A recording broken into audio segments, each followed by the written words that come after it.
Well, good afternoon, or good evening to those of you in Europe, and apologies to those of you in Australia. Welcome to Session 5 of the ESIG 2020 Fall Technical Workshop, being held online on Tuesdays and Thursdays during the month of October and into early November. I'm Charlie Smith, the Executive Director of ESIG, and I'll provide a few brief opening remarks. As with so many things we were planning to do in person this year, our plans were derailed by the coronavirus, and here we are online again. The workshop was planned with the input of our ESIG Offerings Committee, chaired by Bethany Frew of INREL and Julia Matoiva-san of ERCOT. The committee consists of the chairs of our 6 working groups and several of our board members. We have a great set of volunteers who make ESIG what it is, and we encourage you to become involved if you're not already. Regarding logistics, I would ask you to note that the webinar will be an hour long. We'll have 3 individual presentations of approximately 12 minutes each, and we plan to hold the questions for a 15-minute Q&A session after the last speaker. As we're doing with all our webinars now, we'll be using the Slido platform for managing the Q&A. We would ask you to use Slido for your questions, as you will not be able to ask your questions through WebEx. You should go to slido.com on your device and enter ESIG13 as the event code to ask your questions. Please be sure to indicate the person to whom you're addressing the question. The instructions are also in the background slide for the webinar, and you'll be reminded by the session chair. You'll see a thumbs up button next to the question on Slido to allow you to vote on prioritizing the questions submitted. So please keep the questions coming during the presentations, and we will address them at the end. Recognizing the limitations of a webinar with typically more than 100 people on the lines will be muted. So again, we ask you to use the Slido platform to ask your questions with ESIG13 as the event code. Session 5 today deals with a very timely topic, corporate procurement of 24/7 clean energy. We will hear several different perspectives on this topic, from a power sector research scholar, a corporate clean energy buyer, and a clean energy developer and marketer. The session will be chaired by Devon Swezey of Google, with Adam Forni of Google serving as co-chair. Devon is Global Energy Markets and Policy Lead at Google, where he leads policy development for Google's 24/7 carbon-free energy program. Adam, a colleague of Devon's, is program manager with Google's 24/7 carbon-free energy program, where he leads evaluation of advanced energy technologies for Google's data center portfolio. This is the first time for both Devon and Adam to participate in an ESIG meeting, and we hope it won't be the last. Devon and Adam, we appreciate having you here, and I'll now turn it over to you, Devon. Well, thank you very much, Charlie, for the introduction, and thank you all for joining us today. First, let me just say that we at Google are thrilled to be new members of the ESIG community as of this year, and also to chair this workshop today. We have a really great panel on hand to talk about what is an important emerging topic, corporate procurement of 24/7 clean energy. In recent years, corporate procurement of clean energy has achieved significant scale. In 2019, for instance, corporations in the United States signed agreements for a record 13.6 gigawatts of renewable energy capacity, which was equal to 60% of all wind and solar capacity installed in that same year. More companies continue to set clean energy purchasing commitments, with hundreds of companies now pledging to buy quote-unquote 100% renewable energy. But there's also increasing recognition that these commitments are not enough to facilitate rapid decarbonization of electricity systems. More companies, including Google, are considering how they can have a greater impact on grid decarbonization through their clean energy commitments. So with that as context, I am very pleased to welcome our first speaker on this topic and a leading researcher in the field, Dr. Melissa C. Lott.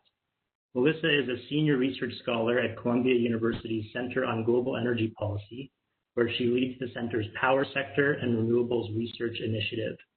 She has worked as an engineer and advisor for more than 15 years in the United States, Europe, and Asia, helping decision makers mobilize technology and policy solutions to accelerate the transition to zero carbon energy systems. Melissa, thank you so much for joining us today, and I'll now hand it over to you for your presentation.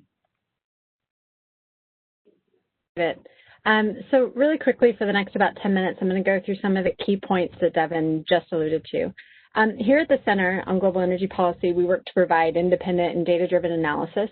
And the point is to help decision makers navigate this complex world that is the energy sector and the energy transition to zero carbon fuels. As many of us know, the research is very clear that the backbone of any practically achievable pathway to net zero emissions heavily depends on our using electricity to power more and more of our lives, and that this electricity needs to be zero carbon as quickly as possible. Put another way, the power sector is the first mover in this process to decarbonizing our economy. Now, in order to rapidly and effectively transition the power sector to zero carbon fuels, we're going to need both push and pull.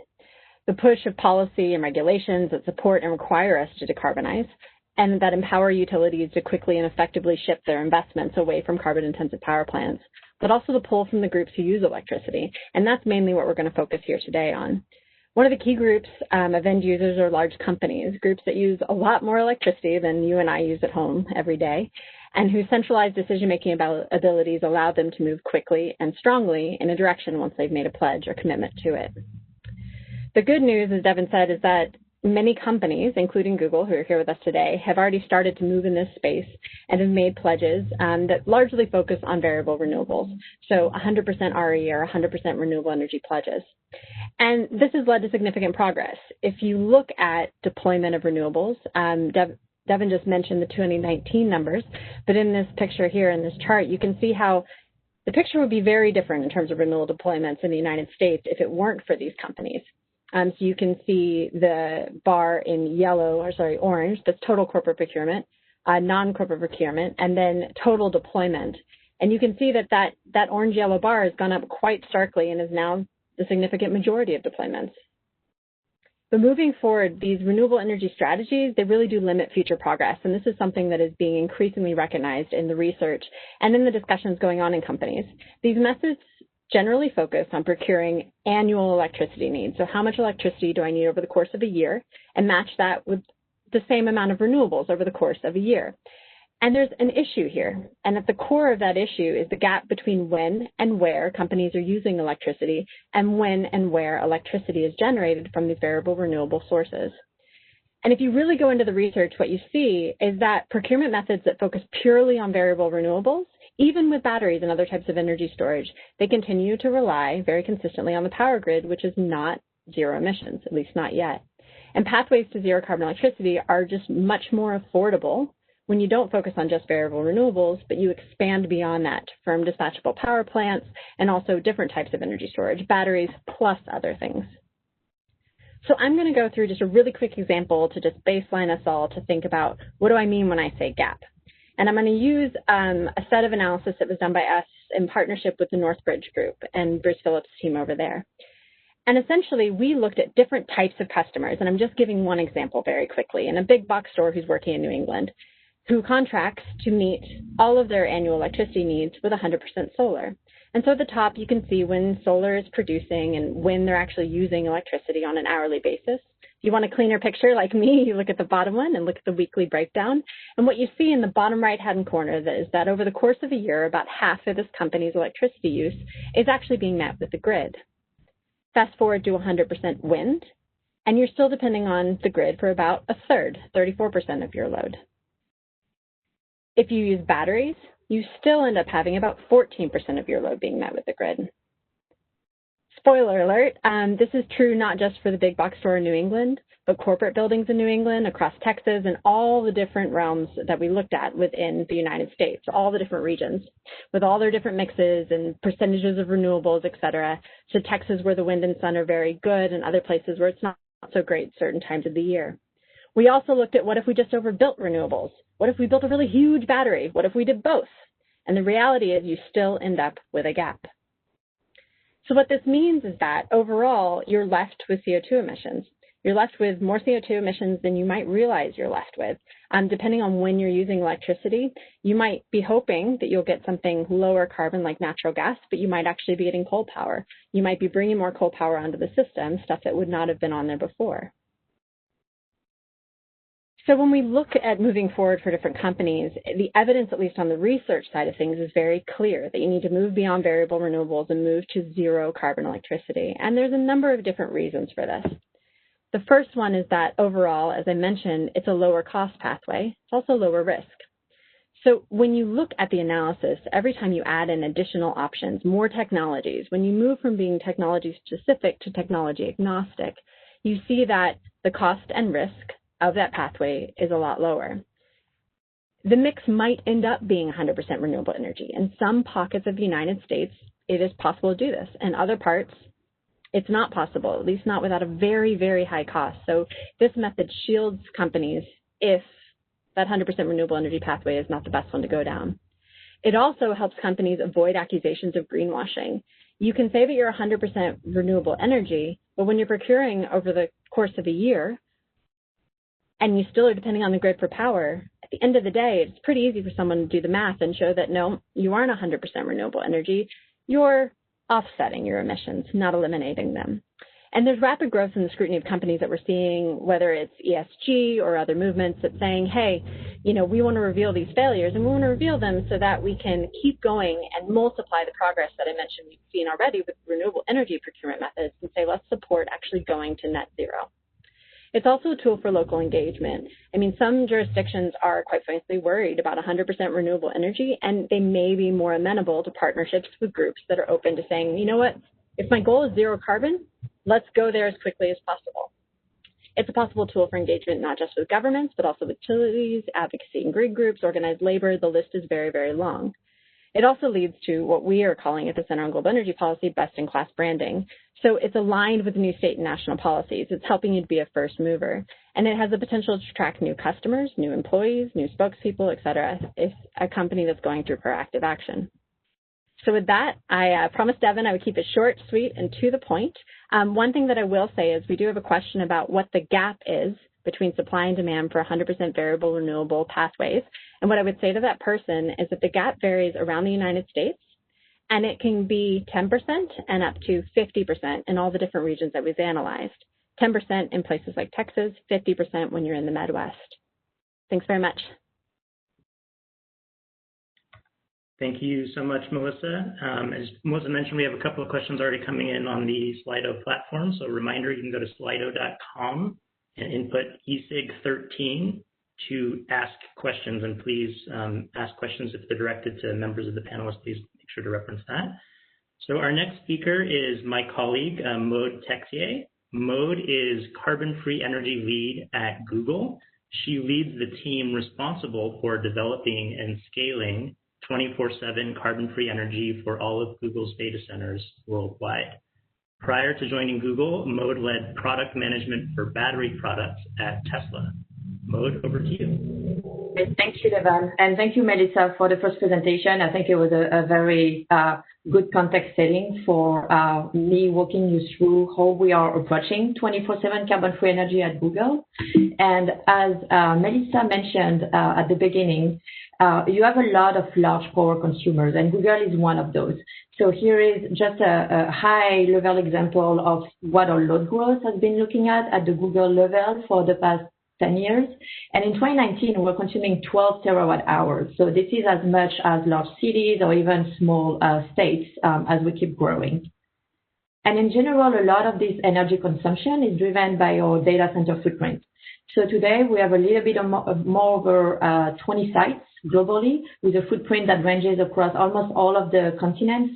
Definitely a lot of footprint in North America. We have one data center in Chile in South America, but also a lot in Europe and growing in Asia.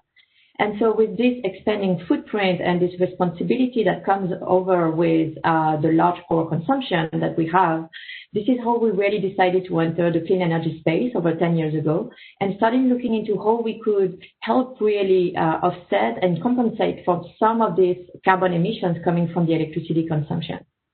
And that's how we stepped into the renewable energy procurement 10 years ago, signing our first power purchase agreement. Today, we have more than 50 projects globally for wind and solar, either through power purchase agreements or through other types of contracts.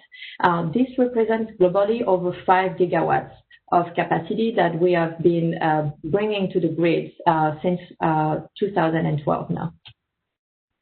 And so as part of that, really the driver for us to get into renewable energy was to achieve the 100% renewable energy target that we set back in 2012 and that we achieved in 2017. Since then, we've been maintaining this target, and this is now our third year in a row that we've been achieving 100% renewable energy. Since then, as Melissa mentioned, 100% renewable energy is kind of becoming the new baseline for clean energy procurement from corporates, and this has been really a tremendous impact on the growth and the accelerations of deployment in wind and solar. However, as Melissa mentioned as well, this is not enough, and I think this is really the context that we realized back in 2018, where for the first time we thought through what would be the next step for us, and we really emerged with the 24/7 carbon-free energy context or notions, and we tried to explore what that would mean for us. Here is an example of the gaps that Melissa was referring to with a concrete example with our Iowa data center. In Iowa, we have a large wind footprint in general for renewable energy portfolio. And so this is how we end up with this very spiky green chart that is representative of this wind production that we have in Iowa and in this grid. And behind that, you can see this kind of like a gray block, which is representative of a typical data center consumption. And as Melissa mentioned, while on an annual basis, we got enough and even more volume than we need to compensate for annual consumption, on an hourly basis, we really see a lot of hours where we are short on clean energy and a lot of hours, on the contrary, where we are in excess of clean energy. And that's really what represents the 24/7 clean energy targets that we are and program that we are developing right now. How can we really shape those green spikes to our gray bar moving forward? So a few weeks ago, we announced publicly that Google was aiming to be called true 24/7 carbon-free energy by 2030. This means that we're going to match our electricity consumption from all our data centers and our campuses with clean energy on the same grid that we are consuming and for the same hour that we are consuming this electricity as well. So I wanted to spend just a few minutes on the methodology for 24/7 carbon-free energy. We're really coming from an annual matching annual rules, and now we're trying to apply that with a more location-based approach, but also with a more hourly-based approach. And so very quickly here, those are kind of like the four type of use cases or types of hours that we can find, and hopefully that would help you through how we are approaching scoring and metrics for this new program. So starting on the left, this is really a typical data centers where we have no clean energy contracts in the grids, and therefore we're fully exposed to what is the grid mix for a given hour. And so during this hour, we're going to really look at what is carbon-free energy coming from the mix and what is still carbon emitting. Moving to the right, this is the next step, where we have a little bit of contracted clean energy for this given hour on the grid. And now we're going to look at matching our load first with this clean energy that we're procuring, and then anything that is remaining after that that we cannot cover with our PPAs or others will be attributed to the grid mix. And then moving to the right is the example that I was referring to earlier, like Iowa, where we have a lot of wind. And so for a given hour, you might have too much clean energy production compared to your load. In this case, you can see that now it's only a blue bar where all our consumption is matched with contracted clean energy. And we have this excess production that we're not utilizing as part of our metrics. And then to the extreme right, this is kind of like the future state that we're going to be in, which is a mix between all contracted carbon-free energy, but also fully decarbonized grid. And that's really the end goal for us on 24/7 carbon-free energy. We want to bring our own loads to 24/7, but really to show that, one, this is doable, and second, to create these next steps in what are the market signals, what are the market demands to incentivize the right resources and the right technologies to be added to the grid. I will go very quickly through this formula, but I wanted to make sure that everybody had a chance to look at it. This is really how we are calculating what we call our Google CFE score. So for every hour, based on the graphs we just looked at, we're going to look at what is the ratio of this clean energy over the load for this given hour. That would give you a percentage, a score for this hour. And then we are averaging those hours and those scores over a year, and that would give you an annual score for each of the data centers and each of the grids where we are present today. And once we have all those hourly scores and annual scores, this is what we turn into those carbon heat maps that you might have seen already. Really, each of those points is showing you what is the percentage of carbon-free energy for dedicated data centers for the specific hour in the specific month and year. And this is how really we are producing those carbon heat maps, going from the gray areas, which are the times where we are short on carbon-free energy, to the completely green areas, which are the times where we're going to have enough or even maybe some excess of carbon-free energy. This is a very compelling way to visualize for us what are the gaps and what are the excess, so that we can very rapidly understand what are the shapes that we need on those specific grids and markets. Another point of reference is the map that we published also a few weeks ago. So we are going to report on an annual basis moving forward what are those Google CFE scores for each of our data centers. Here we publish for the first time our 2019 scores. And you can see that actually this is a very different pictures across our 20 or so sites. Moving in the US, the Midwest, a lot of wind in our portfolio, so we already have a very high score of Google CFE for 2019. Finland is another good example where we have a good mix of clean energy that we contracted, but also a grid that is fairly clean and green already. And then we have other sites that are lagging. Asia is a good example. Singapore is very challenging. Not a lot of renewable energy available due to the lack of land, lack of space, very limited resources. And then Southeast in the US as well is trending a little bit lower due to a lower penetration of renewable energy on those grids. And so really this is what we're trying to do now, looking at each of those data centers and each of those grids. And based on the conditions of the grids, what are their structures, what are the type of resources that are available, just from a technical feasibility perspective, how do we draw a roadmap to help us get to true 24/7 carbon-free energy by 2030? We committed to 2030 because we feel like there are very strong tailwinds to get there. Right now, there's a lot of momentum. The cost of renewable energy keeps declining, and we see more and more new technologies like storage that are starting to follow the same cost curves. And then we see more and more targets, clean energy targets, coming not just from corporates or users anymore, but from governments and utilities. And really it creates a stronger clean energy ecosystems for everybody to move towards the same directions and really accelerate the path to grid decarbonization. And then finally, we're still making progress on new technologies. What is the next generation of technologies we're going to need to achieve carbon-free energy, where wind and solar and batteries will only be able to get us so far. So to actually implement this roadmap to 2030, we have three main pillars. The first one is transactions, which means we're going to keep purchasing clean energy power through various contracts. The second one is going to be about technologies. We mentioned already that we needed more than wind and solar and even batteries to get to 24/7. And then finally, policy. It's going to be a very powerful tool to make sure that we're not the only one trying to get there, but there's really a momentum in the market and all the interests are aligned in the same directions and the same goals so that we can move faster toward this decarbonization goal. So starting with transactions at a high level, it means that today we're going to keep doing what we've been doing for the past 10 years, which means buying clean energy, renewable energy through various types of contracts with power purchase agreements. The thing that needs to change is how do we adopt those contracts that used to be based on annual performance guarantees that will be closer to a 24/7 carbon-free energy type of reporting and structure. And so that means we're going to push beyond the typical power purchase agreement, introducing new structures on energy supply and what do we need from a 24/7 perspective moving forward. And then finally, it also means that as we're creating this portfolio for Google itself, we want to make sure that we maximize its value for the grid. And a good example of that is batteries. Today, we're going to have battery in our portfolio, but we recognize that using batteries just for carbon-free energy needs is kind of underutilizing the asset. So how can we work with our partners such as utilities and energy suppliers to maximize the usage of these assets so that on one side, for Google, it makes it a better business case.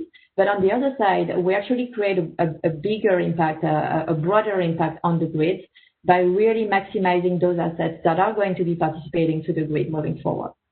We started looking at that for a battery project in Nevada earlier this year, where the battery is going to have a split usage. On one side, it's going to be traditional energy shifting from solar energy to help us with our carbon-free energy matching.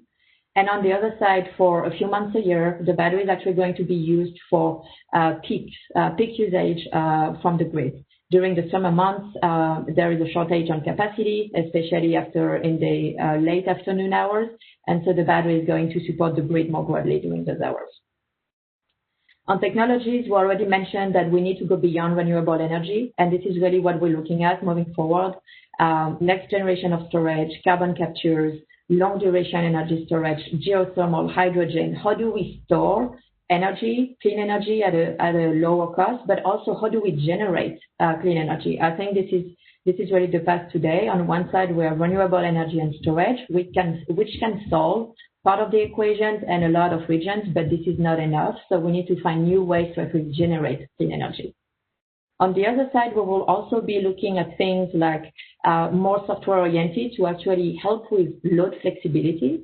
You've seen that our data centers are kind of represented as a block of power right now, but there are things that we can do to really create flexibility and start following those clean energy resources more. And I think there is really a role for each user and each power consumer to adapt themselves to the conditions of the grid so that we can help the broader grid to decarbonize and integrate those type of resources.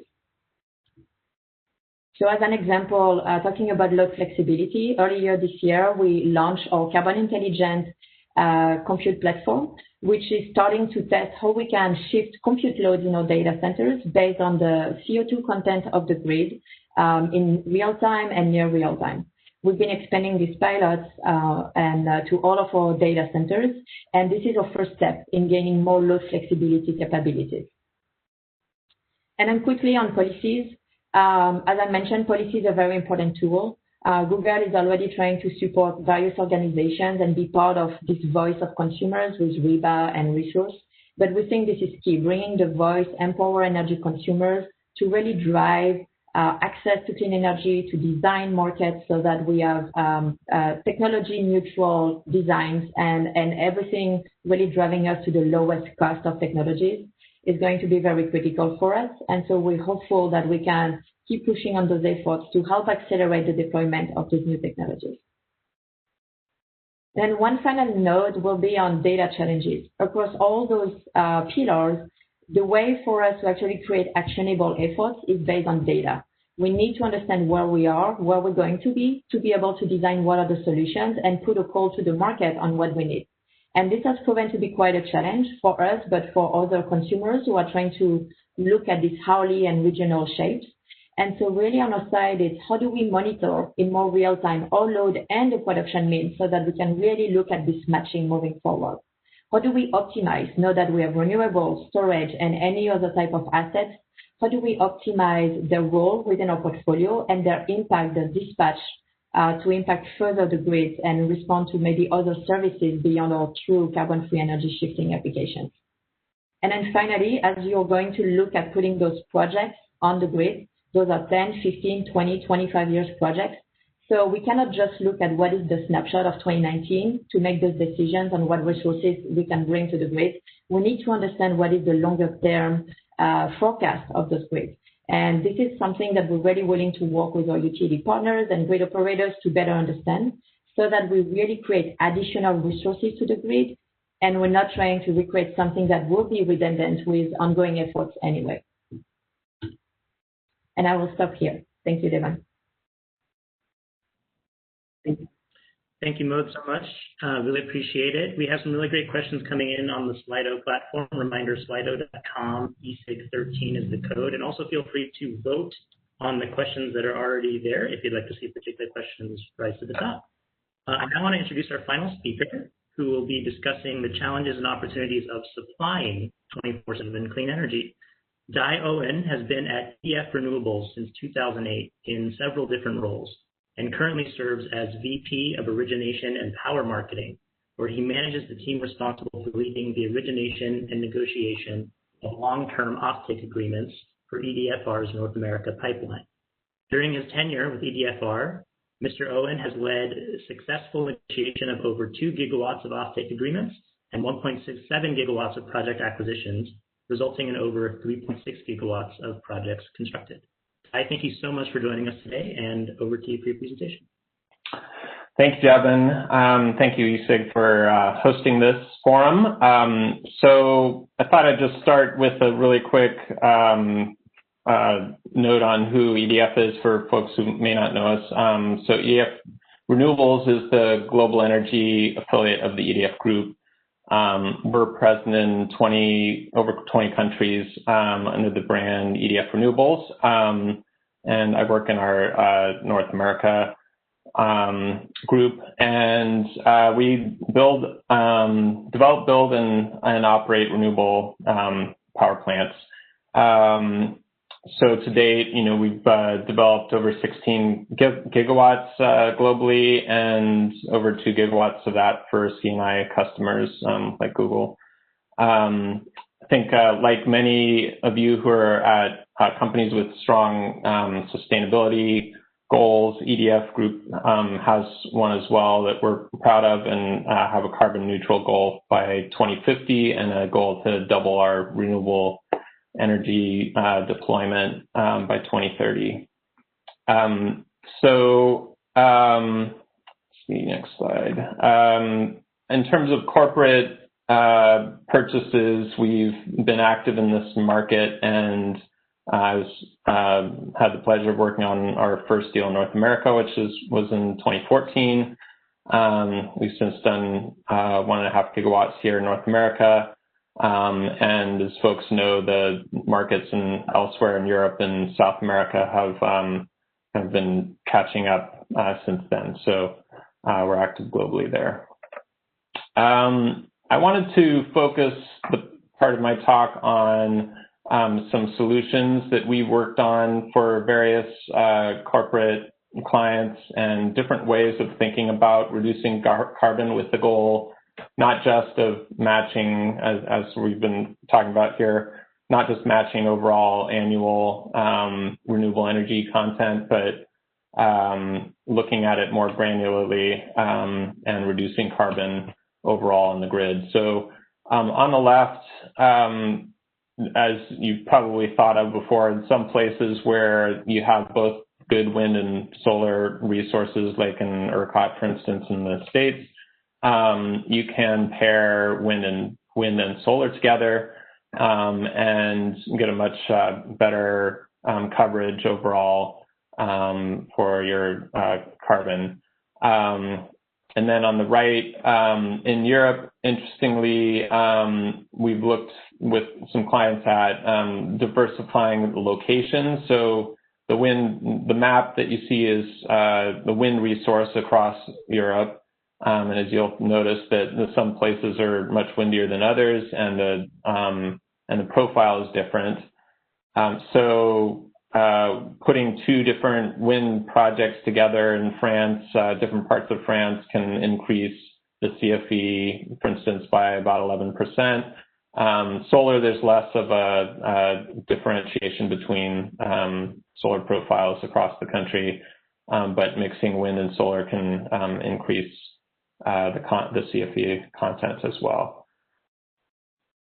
Let's keep moving on. Another example in Europe was for a client with Lott in Belgium, and we looked at reducing carbon overall on the grid, which and not just over the course of the year for their load, but found that providing projects from Germany and then delivering the energy to Belgium reduced the carbon significantly more, because Germany's grid is dirtier than Belgium's in terms of CO2. So increased the CO2 reduction by about 40% in that case.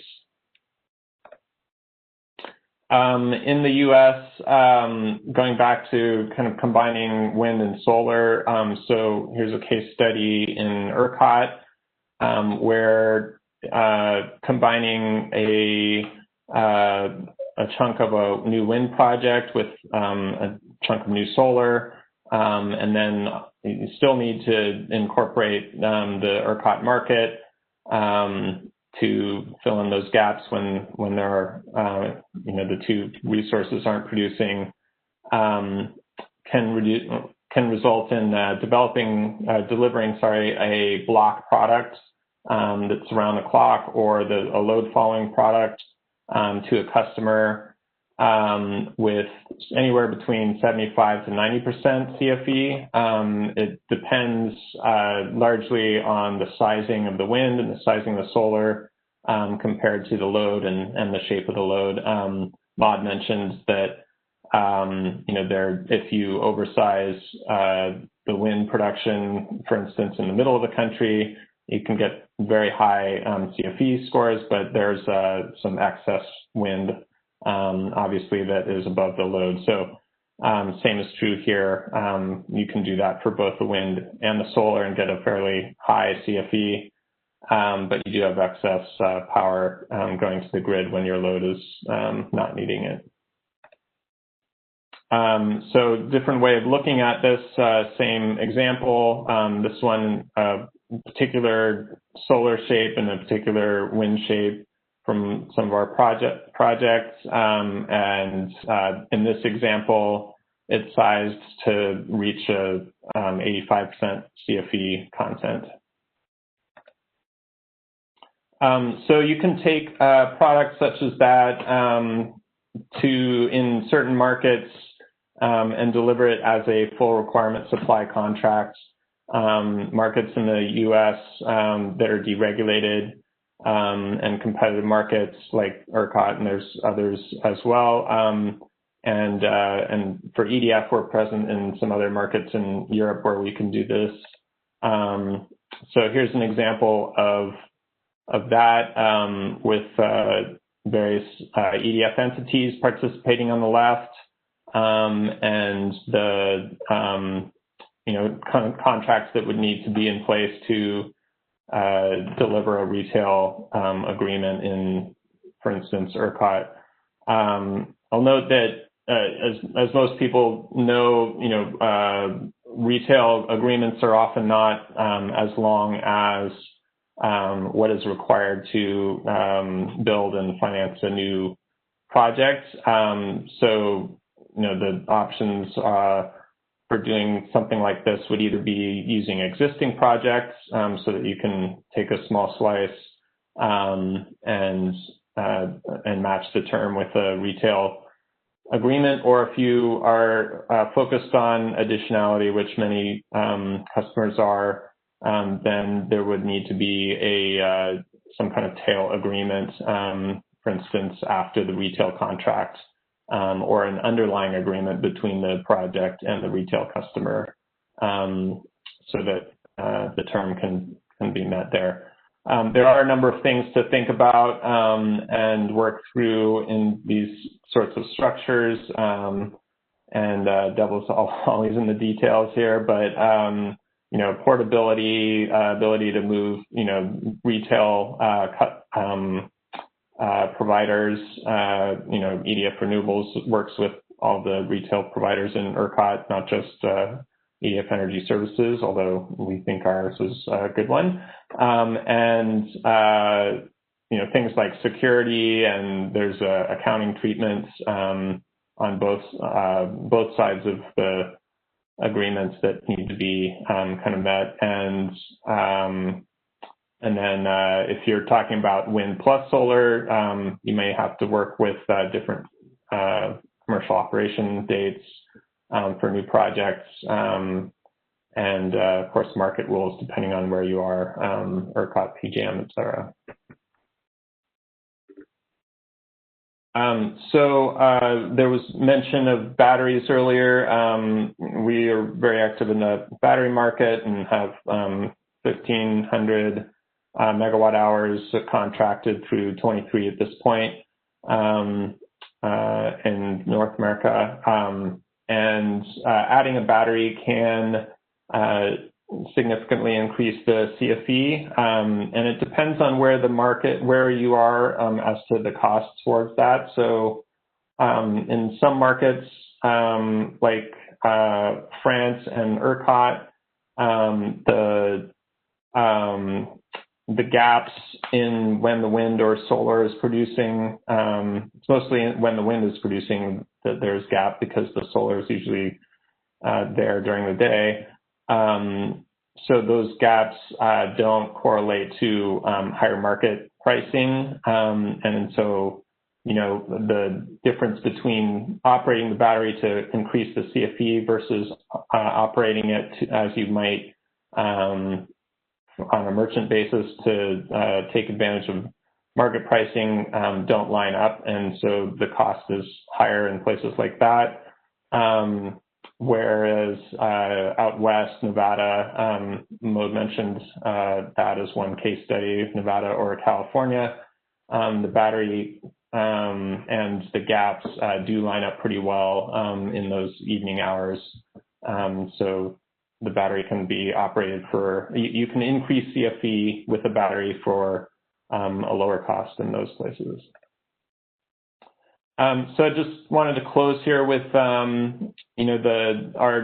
our attitude towards CFE. I think EDF can look at it on the full value chain and provide a holistic solution for folks.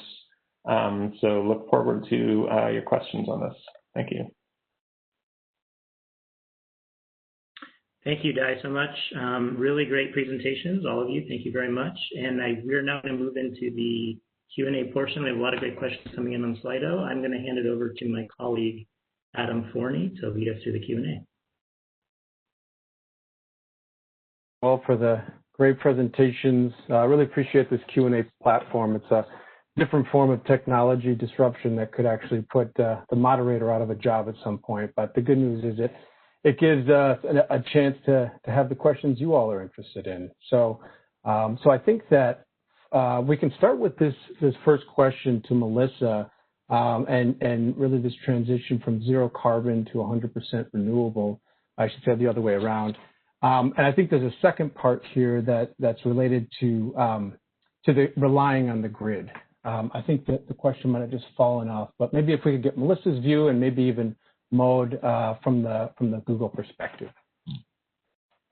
Yeah, so thanks for the question, Tajay. I appreciate it. So the gaps, it's interesting. We often focus on gaps we see over the period of like a day. So that we all know the sun sets at some point, and so your solar is going to tail off. We're very familiar with this. But the reality is when we look over the course of the year, when we actually go down to an hourly resolution, we see periods of days and weeks where you have very weak renewable resources, much weaker than you have at other parts of the year. And so a battery is fantastic for filling several hours of gaps. Maybe you guys get a really big battery and you could go for a couple days, maybe, if you're willing to spend for that, et cetera. But actually covering the period of time when like the wind is very weak for two weeks in a row. So the wind goes down and it's just not very strong for 2 weeks. The battery is going to taper off unless you're extremely overinvesting, and that goes back to the expensive side of things. That's what we're talking about. And one thing I'll say, like in terms of the location, I skipped over it kind of quickly in my presentation. So to be clear, like when we were analyzing the different regions, we kind of assumed that effectively you're getting your electricity that you're procuring locally. So it means that if you are paying to have electricity on the grid that is zero carbon to match your demand, that it's actually able to physically be delivered to you. So we are in that analysis, we're saying, okay, you want to be able to make sure that the electrons that you are actually contracting for can get to your store, office building, data center, et cetera. From the Google program perspective, that we're very aligned with Melissa, that I think today renewable energy and storage are going to be the short-term enablers to get us on the path. But it's really about creating a toolkit of solutions for us so that we can apply to different times of the years and different locations. I mentioned Asia, due to just land space constraints, like you're not going to be able to deploy as much typical wind and solar as you could ideally. So what are the next stage of technologies that we need to actually generate this electricity that today we just cannot generate? And so this is really why we're refrain from 100% renewable energy to carbon-free energy or clean energy, just to try to communicate that we think it's going to take more. It's definitely going to keep involved renewable energy and storage, but it's going to take more for us to get there. And we're also shifting to this very more like local definitions. In the US, to be clear, we're looking at it from a balancing authority perspective or from an ISO perspective. If you have an ISO in this region, we define the grid. So that on one side, we're not necessarily over-incentivizing on-site systems. Those are useful, but we think we can still benefit by putting larger systems to the grid, but still defining what is the local grid from a perspective to make sure that all footprint or impact can be directly correlated to where our load is. And we have somehow, even if you cannot track the electrons, you can definitely have, like, from a power flow perspective, an argument that you contribute to this mix in general. And if I could add one thing on the supplier side on what's available commercially out there, I agree with everything that's been said, that in the interim or in the short term, wind, solar, and storage are really what we can do currently. EDF is obviously a large company, do a lot of R&D and work on hydrogen and pump storage and some of the longer duration storage that Melissa mentioned is needed to fill in the larger gaps. But it is why, in the near term, we think looking at location and what's happening like day to day on the grid that you are located in and what's happening in grids next door to look at overall how you can reduce carbon today is a good way to look at it. Excellent. Great insights. There's a couple of questions towards the top, and actually there's quite a number further down. I'm going to synthesize a couple together. A couple questions came in about collaboration with local utilities and, for example, coordinating with IRP processes. Maybe starting with Di. Any insights or anything you can share related to that question? Sure. Yeah. We really like working with our corporate customers. Don't get me wrong, but getting utilities in the mix can really be value additive for, I think, both sides. So, for instance, Maud mentioned NVE, and EDF was one of the companies that bid into and won the contract with NVE to do the development and build the project that is on the other side of that contract that she mentioned Google was working on. So I think utilities can play an important role. They have long-term view in the grids where they are obviously and are able to step in and do long-term procurement and can do some of the balancing things that we look to. Obviously, in bilateral markets like Nevada, it's even more important than in liquid markets, but they can play the role in either. Very good. The first one, I think we covered, Melissa, on the battery. I'll jump to just a couple of questions for Google and for Maud. The avoidance of double counting the value of the battery. If you can shed some light on you touched on some of the data challenges that we're facing, and I'll just toss into there just as a second one, in addition to the battery. There's a separate question about average versus marginal emissions and how we account for that. Yeah, thanks. Thank you for the question. I will start with the specific questions on double counting in the example of NV Energy. Practically speaking, we actually looked at it from a very basic perspective due to the lack of, more real-time tools and certifications and settings that are in place. But the way it works with NV Energy is looking at it from an annual basis. The months where the battery is expected to be used for capacity or congestion issues, we actually excluded this dispatch from our carbon-free energy score. to make sure that for that purpose, we were actually not double counting the usage and the application of the battery. So this was a pretty static approach to do it, but that was really our first step to sit down with the utility and understand when they needed the batteries and when we could use it for own usage. And this is how we ended up doing a kind of a very direct split between those two applications so that we avoided the double counting. That being said, I would say batteries are a broader context that I think will need some changes and innovations in the space of RECs and certifications and tracking.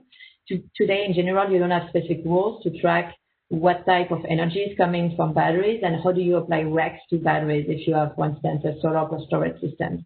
So this is something that we're also looking at and eager to discuss further. But I think as we're looking to hourly matching, hourly tracking, there's going to be some type of new rules and assessments and best practices on how do you actually transfer or the accounting from one renewable energy asset to the battery that might be storing this energy and then actually discharging it to that hour. There are a lot of technical considerations there. There are no standards, and I think that's a gap in the market that hopefully can be filled in the next few years. Excellent. Thank you. Let's go to the next one at the top. Melissa, can you speak to who should be responsible for matching real-time load with carbon-free energy? I suppose this could be open to others after Melissa, if others have thoughts. I mean, I think this goes back to the push and the pull thing. I mean, eventually we need an entire system that is completely zero carbon that matches our needs, and so we can have flexibility, demand response. I can, cycle things on and off in my home or at my office, to a limited degree. And so you want all of these things. It's an all of the above type solution. So in terms of the responsibility, the piece I was highlighting is that a company actually has a goal, which could come from many different places, but a goal of being zero carbon. Then in order to avoid any types of, gaps and really when you do the analysis, are they zero carbon or not? I mean, there needs to be some work there. Now, what would be very nice is eventually if we had universal access to these types of products where you say, you know what, I want to make sure I am zero carbon. So, utility, your system, depending on what region you're in, you supply me with that. I mean, that simplifies the overall process and allows companies that are quite small, individual restaurants, individual, small office buildings, dentists, et cetera, to actually say this is important to me. I'm going to have a goal, and I don't have a corporate procurement officer for energy, but I can still do it. So I think it's push and pull. It's on all sides. We should be doing this. But in terms of responsibility, what I think you're asking is around, companies. And at the end of the day, I think if a company has a goal of getting somewhere, they have an obligation to kind of do some analysis to make sure they are getting where they say they're going. And if they're setting that goal, they have reasons for wanting that answer to be, yes, we did what we were hoping to do. So. Excellent. Has a different answer to it, but that's my perspective on it. I can just add from a user perspective, we're not meaning to recreate the grid or grid operator type of systems, and that's why we're also looking to partner with energy suppliers and utilities to actually trying to translate what our goals translate into from an operational perspective, and how can we work together on the right portfolio and the right sequence of operations of this portfolio so that it's beneficial both to the grid and at the same time meets our metrics. So we're not going to, become a Google grid operators and trying to real-time load matching. I think it's for us trying to understand what we can do from a load flexibility and bring that to the right partners so that they can use that to the best extent for the Google metrics and for the grid decarbonization, overall decarbonization. Very good. We can move on to the next one. Question from Owen about whether Google measures grid carbon intensity as average or as marginal carbon intensity. Yeah, that's a good question. Thank you for that. We looked at both. Today, we are using hourly average carbon intensity of the grid. So this means that for every hour, we're looking at what is the grid mix, and based on that, what are the carbon emissions from the grid for this hour. Another important point that I wanted to note is referring to what Dai was mentioning earlier with Netherlands and Germany, especially in Europe, but in other regions, you have smaller grids, well interconnected. So we felt that it was important to look at those powerful dynamics. And for instance, instead of looking at the production mix, we're trying to look at the consumption mix. so that you can understand whether the energy that is imported from other grids is actually carbon emitting or non-carbon emitting. So that's one small point. We're using average carbon emissions because on one side it's more transparent, it's easier for us to actually acquire and monitor, and also because we feel like it represents a more holistic picture of what is happening on the grid, not just from an energy cost perspective, but from what you need from a balancing perspective and so on and so on. And as I referenced earlier, because we're looking at 10, 15, 20 years type of projects, looking at what is going to be on the margin in 15 years is very difficult. And looking at different models, it's a very modeled approach, and it's very hard to gain transparency and gain one source of truth on this approach. So that's why we remain with hourly average, so that we can see what are the long-term trends in terms of shapes of the grids, while at the same time not risking too many what I call false positives in that sense. I don't know, Melissa and Di, if you have anything else on that. I think you covered it well. Yep. Great. Well said. We have time for one last question, and we'll try to have all the panelists weigh in about costs. Really, the question is the marginal costs from going from 100% renewable to 24/7. How are companies thinking about this? What things do we need to consider as we sort of push towards an ever cleaner grid? Maybe starting with Maud. Yeah, so I think, we've seen the cost of wind and solar decreasing rapidly. And today I see that storage is on the same path, and that's why energy storage is really the next adder to a portfolio from our perspective, and we hope that we can help accelerating this cost decline further. Sorry. Now, that being said, we're also looking at what is the next generation of technologies and what those cost curves will need to be. And we see a lot of efforts coming to fruition on long duration storage, on hydrogen, carbon capture. All those technologies are gaining rapidly maturity. And I think there's a gain on focusing on those efforts moving forward that would accelerate those cost curves further. So the way we look at those new technologies generally is we're trying to understand the cost curves through 2030 and acknowledging that even if today they're still too expensive to ready for a broad, scalable perspective, what do they need to get to the right cost curve or to the right cost target that is being projected to 2030? And based on that, how can Google, as an early adopter, as a first scale, large scale project assumptions, help them really demonstrate what they need or test what they need to accelerate those technologies?